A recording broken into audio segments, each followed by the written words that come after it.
আলহামদুলিল্লাহ এই মুহূর্তে আছি এয়ারপোর্টের ভিতরেই আছি ঢাকা। তো চলে যেতেছি প্রবাস নামের জেলখানাতে। আলহামদুলিল্লাহ সবাই দোয়া করবেন, আল্লাহ পাক যেন সুখে শান্তি নিয়ে পৌঁছায়। সবার কাছে দোয়া চাই, এটাই আল্লাহ যাতে সুখে শান্তি নিয়ে পৌঁছায়। আলহামদুলিল্লাহ সবাই দোয়া করবেন আল্লাহ পাকের দরবারে। ধন্যবাদ সবাইকে, সবাই ভালো থাকবেন, সুস্থ থাকবেন, নিরাপদ থাকবেন। বিমান বাংলাদেশ বহুত বড় ফ্লাইট এখানে অপেক্ষা করতেছে।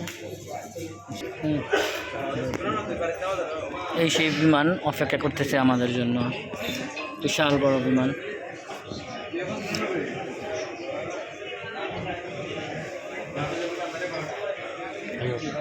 এক মিনিট, 1 মিনিট।